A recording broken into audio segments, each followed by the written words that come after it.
This decision to launch this operation was based on a cumulative effect of various direct threats that Iran posed to the United States of America, and the president's feeling based on fact that Iran does pose an imminent and direct threat. I've said repeatedly since the first briefing over 10 days ago, there was no imminent threat to the United States that I believe would constitute putting our sailors and soldiers in harm's way. Senator, welcome to the show. So I'll give you a chance to start there with what Senator Warner said. This is a war of choice. Senator Warner, Shannon is star-spangled brilliant. On this one, he's also wrong. Our intelligence clearly showed that Iran had taken baby steps to restart its nuclear program. It was producing between 200 and 600 new missiles a month. Its plan was to stockpile enough missiles so that it could destroy the Middle East if we went back in to destroy its nuclear program. That's why I say President Trump he's not trying to start a war, he's trying to prevent a war. He tried negotiating with the Ayatollah. The Ayatollah said no to everything except lunch. Which foreign country do you consider to be our greatest adversary? Well, there are different reasons that we should be thoughtful about each. Most recently, I think there's an obvious one in mind, which is Iran. And look, I mean, Iran has American blood on their hands. Donald Trump has dragged us into a war the American people do not want. He has put American troops in harm's way. I unequivocally oppose this war of choice, and everyone should. I mean, what happened?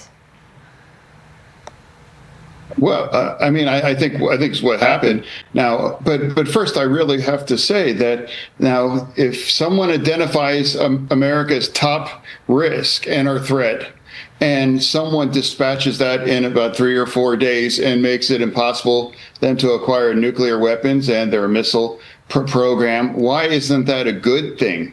I don't know why that's not a great thing. And Hillary Clinton said the same thing back in 2015 when she was running in president. You know, virtually every Democrat that I'm aware of says we can never allow Iran to acquire nuclear bombs, and they were a significant risk to America.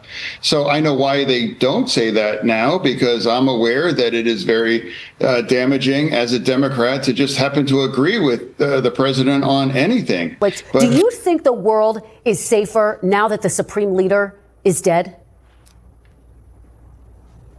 Well, certainly as it relates to the Ayatollah, he was a bad actor.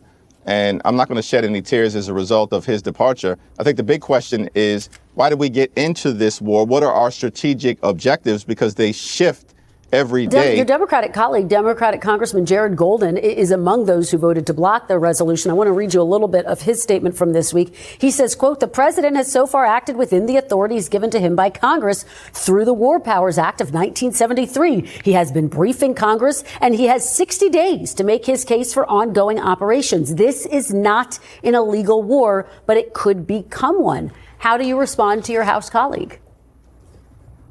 Well, every individual member, of course, is going to articulate their position. The overwhelming majority of both House and Senate Democrats have made the case to the American people and taken the position that this is a war of choice that Donald Trump decided to get into without any evidence being presented to us as members of Congress or to the American people. But do you agree with Golden? It's not an illegal war yet? To protect the national security of the American people. No, Jared obviously has a very different position. He's a hero. He fought in the Middle East bravely, and he's entitled, of course, to his perspective. But as I indicated, the American people are dissatisfied with this war of choice that Donald Trump has decided to enter into. And Donald Trump has not made a compelling case as to why we are in a situation where American servicemen and women, their lives are at risk. And the Democratic leader in the House, the minority leader, Hakeem Jeffries, says we're going to lose. Reaction to that? He's wrong. He's wrong. We've already won. We will eventually leave Iran after having destroyed their renewed efforts to develop a nuclear weapon, after having destroyed their missile arsenal, after having destroyed their missile launches, after having destroyed their Navy, and the good people of Persia will now have an opportunity to pick their own leadership. Hakeem is wrong. I think that's exactly why we see so clearly that this is a war that we do not need to be fighting. We do not need to be having Americans go fight. It's a war of choice. It's a foolish one. It is one the American people and the Congress have not authorized, have not said that Americans should go spill their blood and risk their lives for this. My standard for whether we send Americans to fight is a pretty straightforward one. I think it's one that makes a lot of sense. Can you look the American people in the eye, people of fighting age, and say this is something you should be willing to risk your life and die for? And what I see out of the Republicans and this president, they haven't even tried. And if they were to try, the American people would say no, because they understand this is not a war that we have to fight. Now, Senator, I look at what we are doing and watching in the first 30 seconds, the leadership wiped out. Now the Supreme Council wiped out. Their ships sunk, and they have no air defense system at all. I'd say it's going rather well. I don't hate anyone, but I will shed no tears for the Ayatollah Khomeini.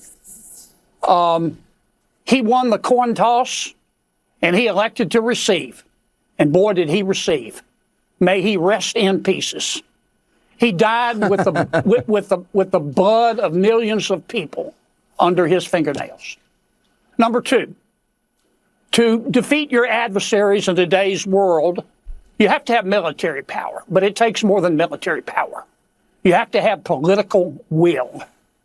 I have watched 5, 6, 7 presidents refuse to stand up to the Ayatollah. President Trump has. He's got political will. He's got oranges. And like him or dislike him, the world is safer today because of what he has done.